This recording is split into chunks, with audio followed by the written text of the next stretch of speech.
Social Security is at risk?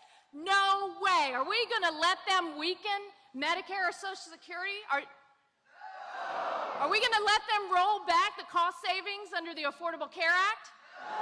Are we going to let them turn back the hands of time to go back on the Inflation Reduction Act? No way. And you know you can count on Joe Biden to protect Medicare, Social Security, and all of the things that we have done to lower costs.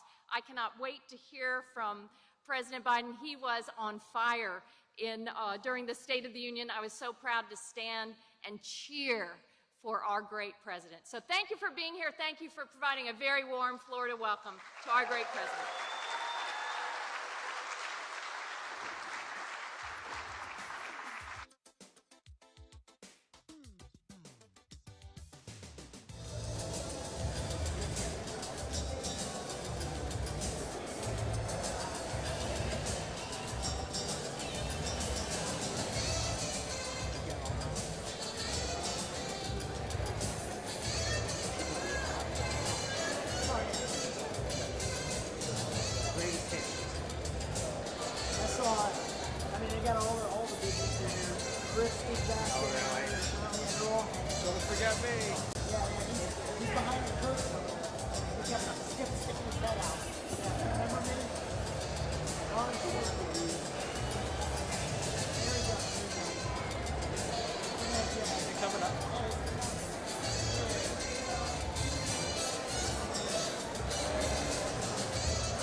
run into the motorcade at the gas station, you get out and start talking. I don't know why. Gas station.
morning is when the program starts. It's one speech for 2 minutes.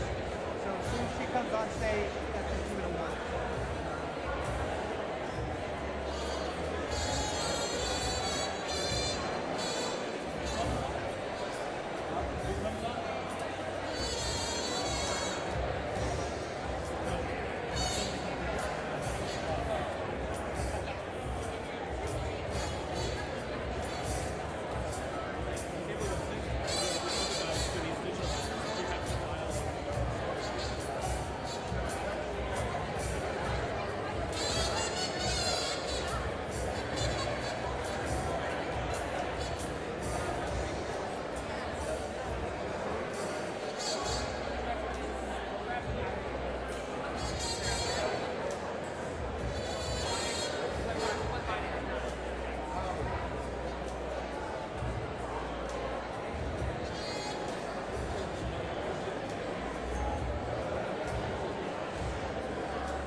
And then he takes the jersey and puts it over the mascot's head. And he's showing go, it's a beauty.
welcome Azucena Abed.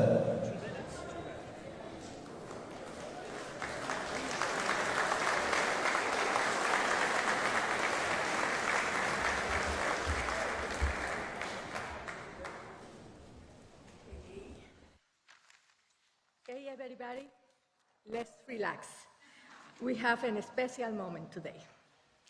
My name is Azucena Abed, and I'm a proud resident of this beautiful town, Tampa Bay.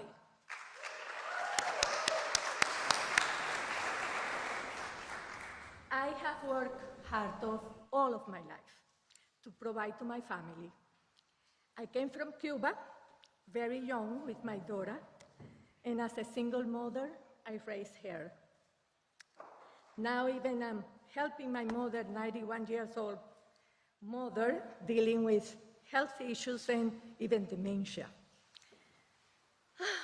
I'm so proud too that I also helped to raise my grandson, my daughter's son, which is a lawyer now, and he has a good job. But all of this took a lot of work and dedication. It was not easy. Our health is actually the most important thing that we all have.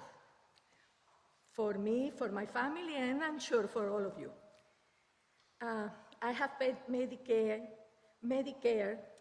and Social Security through all my life. I rely on Medicare to my health, but the cost is getting very expensive. When I had surgery last year of my knee, I have a replacement, and that the cost of preventing medicines for deal with that surgery, it was very high, to the point that I had to take a lower cost medicine that was giving me pain in my muscles and a lot of side effects. Well, seniors shouldn't be taking this type of decision at this stage of our life. So, our president, Biden, is committed to protecting Social Security and Medicare and lowering the cost,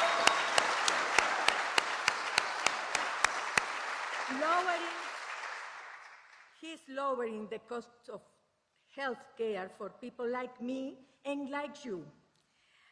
Last year, he took on pharma and won. Thanks God. I am so much appreciated the work he's doing to lower the medication price. That gives me confidence about my cost will be so I can stay healthy. Well, the moment came. That's why I feel today very privileged and very honored to introduce our President Joe Biden. Thank you, Mr. President.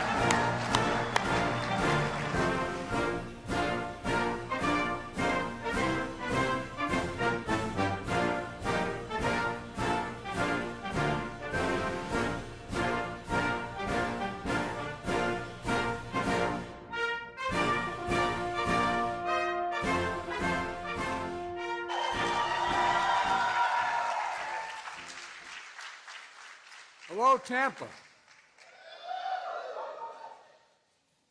Susanna, thank you for that introduction. Mayor Castor, thanks for the passport into the city. I don't know where you're sitting. I'm looking. There you are. Thanks for the passport. And I want to also thank the members of Congress here today. Kathy Castor, who represents this district, and Darren Soto, both good friends.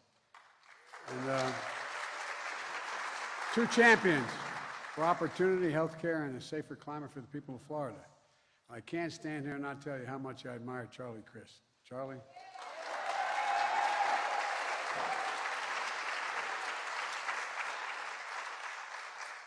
But don't think you're finished. Look, There's so many things we could focus on today at this great university, from education to foreign policy and a whole range of other issues. But earlier this week, I reported on the State of the Union. I said,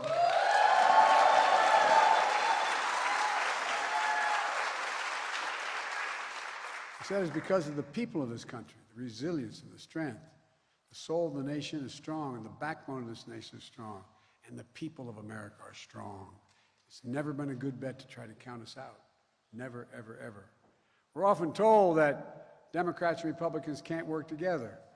But as I told my Republican friends on Tuesday, if we could work together the last Congress, and we did, there's no reason we can't work together to get things done as well in this Congress.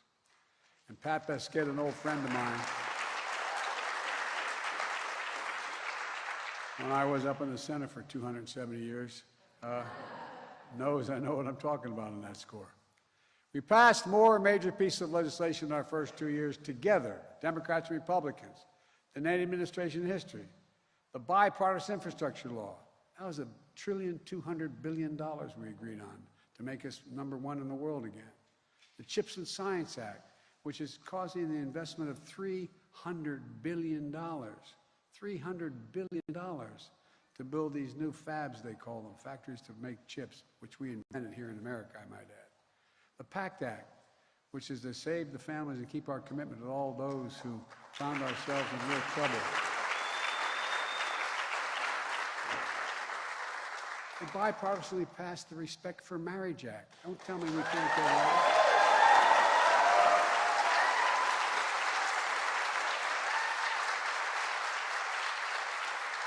Years ago, I wrote, and there was great consternation over it, but we reauthorized it again, the Violence Against Women Act, the Electoral Reform Act.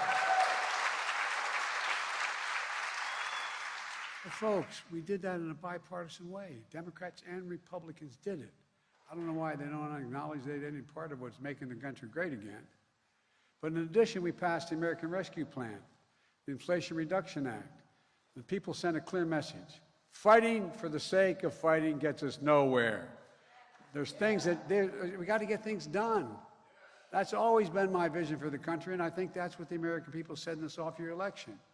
Yesterday, I went to Wisconsin, nice and warm like down here, to talk about how we're building an economy from the bottom up and the middle out. I'm so tired of trickle-down economics, not allowed to trickle down to my dad's table when we were growing up.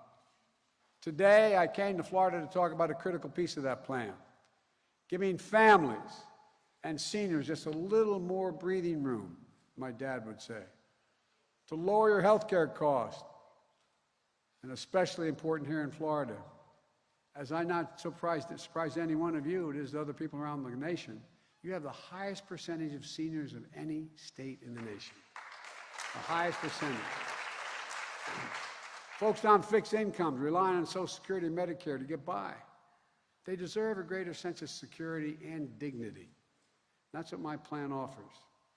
To many Americans, lay in bed at night, staring at the ceiling, wondering what happens if I get sick, if I get cancer, or my wife gets breast cancer, or the kids get really sick. What happens? What happens? We're going to have to sell the house. What are we going to do? How are we going to pay our bills? I know my dad did that when he lost insurance at the company he worked for. Look, I get it. I signed the Inflation Reduction Act and took on the most powerful interest we've been fighting for years, pharma, to bring down health care costs so you can have a better night's sleep.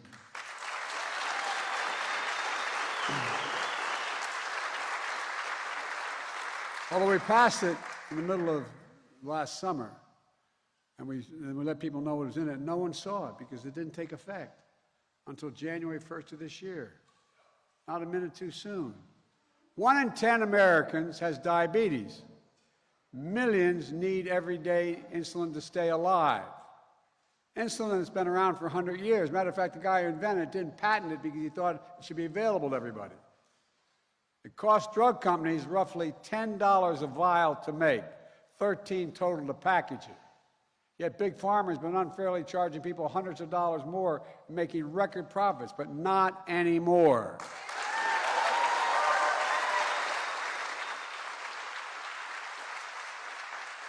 We've capped the cost of insulin at $35 for seniors on Medicare. But there are millions of Americans not on Medicare, millions, including 200,000 young people with type 1 diabetes that need this insulin to save their lives. Let's finish the job. And cap insulin at $35 a month for everyone who needs it. You know, we pay more, I know Charlie knows this, we pay more on prescription drugs than any country in the world. Let me say that again.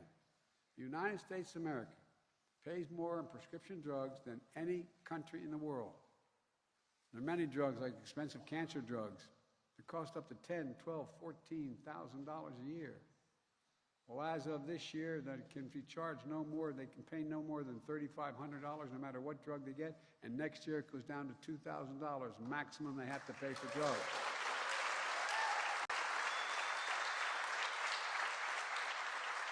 No matter how expensive the drug is, the total for the year is only had to be $2,000. And if drug companies raise prices faster than inflation, they'll have to pay Medicare back the difference. Have to pay them back. We've also made common vaccines like whooping cough and shingles and free from instead of $100 to $200 a shot. They're free for all of them. And we're finally giving Medicare the power to negotiate drug prices. We've been trying to do this for years. And by the way, just hold for a second. One of the things a lot of you know, we're in the military, we're able to, at the VA, they can negotiate the price they're going to pay for the drugs that soldiers and sailors and airmen, et cetera, need. But Big Pharma, up to now, has always stopped our ability to negotiate with them. Well, they're the only, by the way, the only group in the world we can't negotiate with. We couldn't negotiate. But we finally got it done. Bringing down prescription drug costs doesn't just save seniors money. Cut the federal budget by hundreds of billions of dollars. Not a joke. Because instead of paying $400, they're going to pay $35 for it. That's the government's cost. So this also brings down the deficit. You guys have to stand the whole time I'm saying. Why don't you bring us some extra chairs here, for real? Do we have chairs out there? That's not right. Sure, I know you can do it, but all right. If you want to come up on stage, you can do that too if you want to. Look, this is pretty basic. This is pretty basic. When I meet with the new Republican leadership, they say they're not going to raise taxes on anybody at all, and they're not going to do that. They're just going to cut. I said, what would you cut? I said, I'll start off here. If you don't stop trying to do away with the legislation I did to hold Big Pharma accountable, I'm going to cut by hundreds of billions of dollars a day. And they looked at me like, what the hell is he talking about? Well, guess what? You pay that cost. Republicans and Republican senators and congressmen, and there are a lot of good ones, are still threatening to repeal the Inflation Reduction Act, which contains this legislation. Republicans in Congress have their way. The power we just gave Medicare to negotiate lower prescription drug prices goes away. A $2,000 cap next year in prescription drug goes away. The $35 a month insulin limitation goes away. And by the way, I was able to get enacted an $800 a year in savings for Americans to get their health insurance under the Affordable Care Act. But guess what? They want that to go away too. They've been trying to get rid of the Affordable Care Act for years, and millions of people are on it. If Republicans repeal the Inflation Reduction Act, we'll lose that $800 as well. And all the people who get their health care through the Affordable Care Act, 20% of all the people who get their health care through the Affordable Care Act live in Florida. 20%. And by the way, that's 3.2 million people. They're still trying to take it away.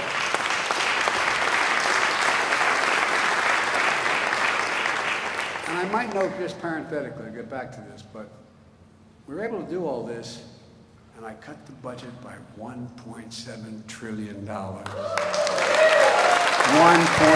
more than any president has in all of American history. One of the reasons why, if you can hold second. One of the reasons why is because I thought it was time people began to pay their fair share a little bit. You know, in 2020, there were 55 American corporations of the largest Fortune 500 companies who made $40 billion. They paid zero in taxes. I really did something offensive to them. Made them pay 15%. That's less than a nurse pays or a firefighter. But that 15%, guess what? It paid for all this. Raise your hand.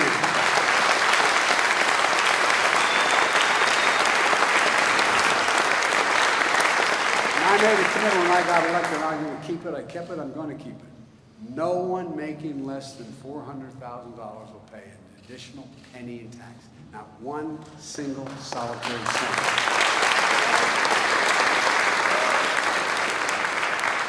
So folks, this is doable. I mean, I'm not going to embarrass anybody or myself here by asking you, anybody who thinks the federal income tax system is fair, raise your hand.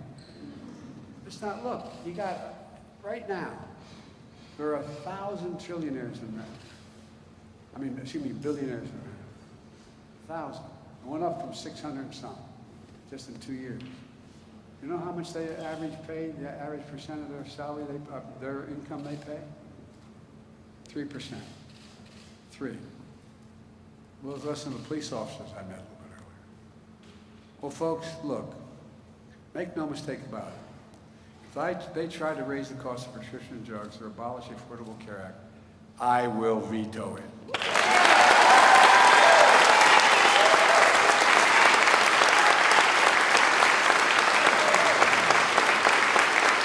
Look, the Affordable Care Act also includes this offer.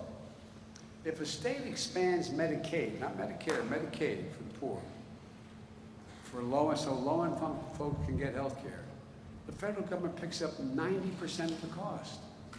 That's the deal, 90%. Well, guess what? The state only pays 10%.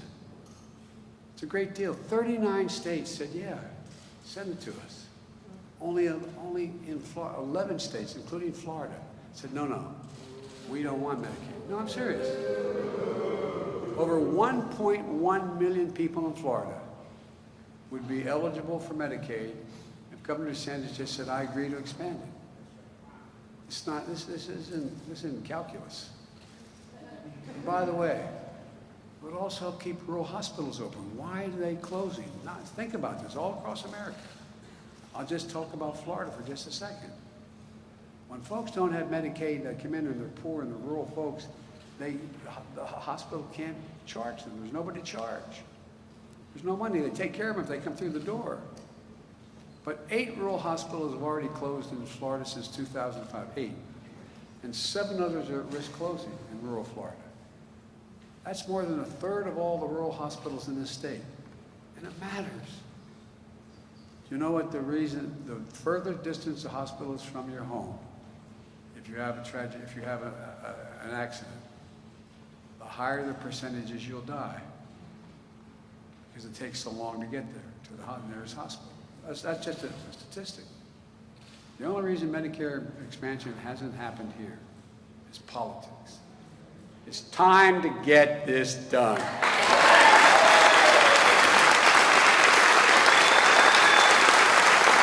It really is. And if you've done it, you've been elected.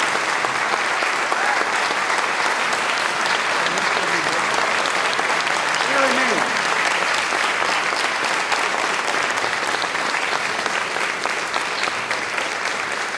I really don't get it. It's not like you're the poor state of the union. Look, now you may have seen, we had a little bit of a spirit debate at the State of the Union.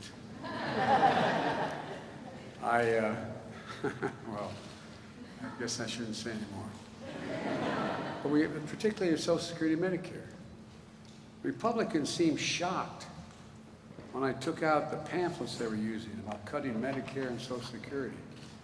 Read from, Senator Scott's proposal.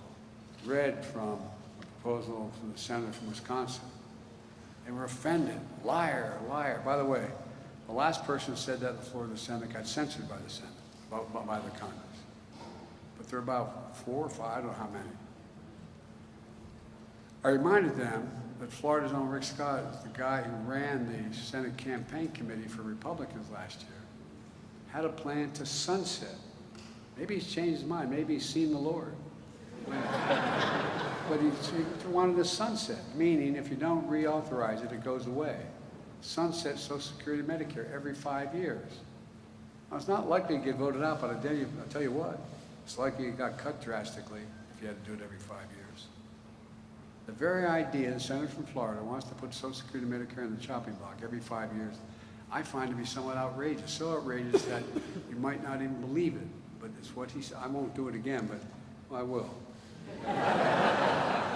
12-point American Rescue Plan. One of the points, all federal legislation sunsets every 5 years. The law is worth keeping. The Congress can pass it all over. Look, if it doesn't get reauthorized, it goes out of existence. If Congress wants it, they got to keep it, and they got to vote on the same thing. And then, in case there was any doubt, just yesterday, he confirmed that he still likes his proposal. Well, I guarantee you, it will not happen. I will veto it. I'll defend Social Security.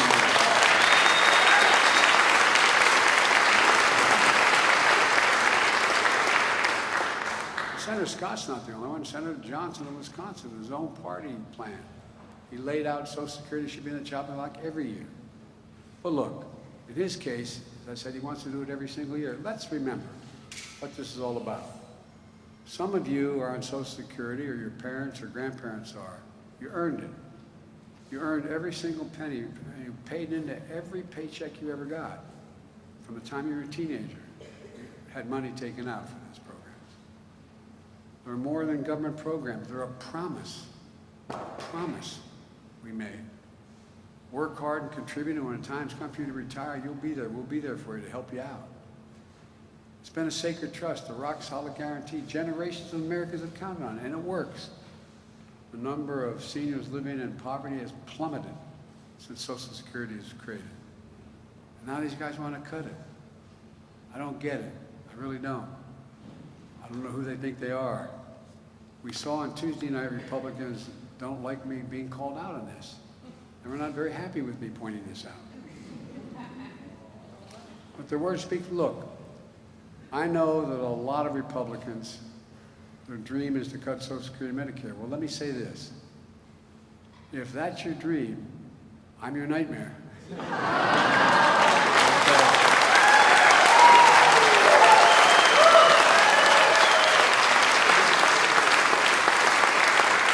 By the way, that may be redundant. I think they already think I am. But if anyone tries to cut Social Security, we're going to stop it. If anyone tries to cut Medicare, we're going to stop it. And look, when I called Republicans out on this on the State of the Union, it sounded and they started yelling liar, not all, but started yelling liar, liar. And I said, that means you all are for keeping Social Security? They all stood up and said, yeah. I said, well, we got a deal.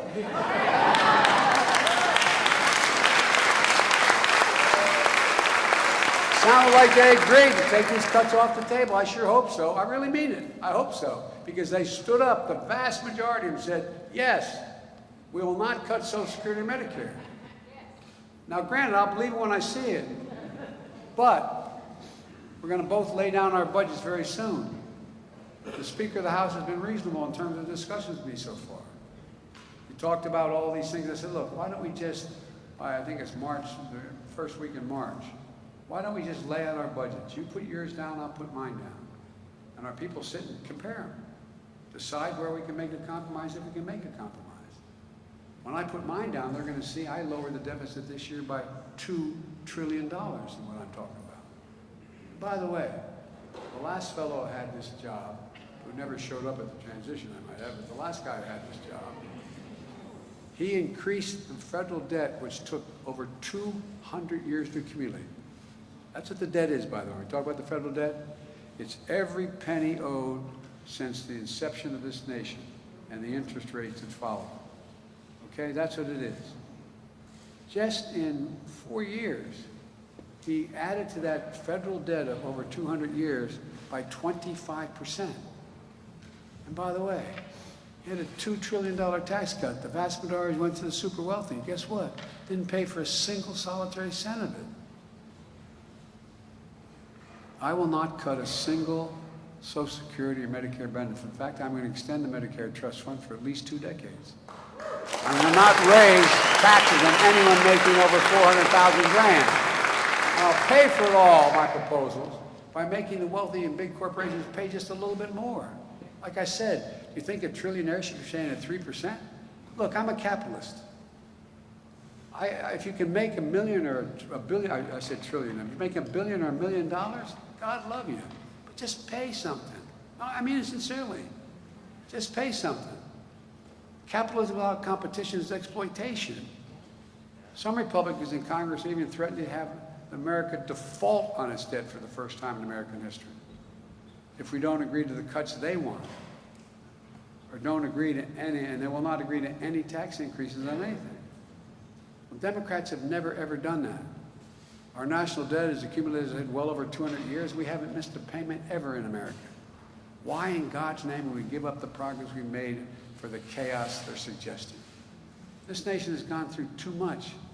We've come too far to let that happen. And I won't, and I don't think you will either, at least not on my watch. Let me close with this. Just look at what we've done over the last 2 years. 12 million new jobs created. More jobs created in 2 years than any time in American history. More than that.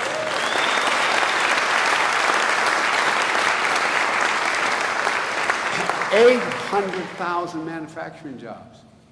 Where in God's name is it written that we can't lead the world in manufacturing again like we used to?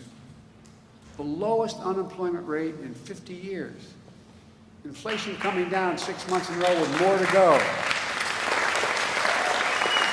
A record 10 million Americans have applied to start a small business. 10 million. Never happened before. It's clear our overall economic plan is working, but there's much more work to do. Now let's build on the progress we made. Let's protect lower prescription drug costs for seniors, expand health coverage for more who need it and can't get it, defend and strengthen the Social Security and Medicare system, keep building the economy from the bottom up and the middle out. We know we can do this.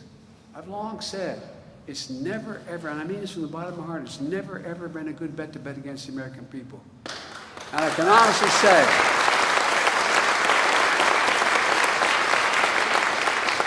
we've got a lot more to do, but I've never been more optimistic about America's future. Just remember who we are, for God's sake.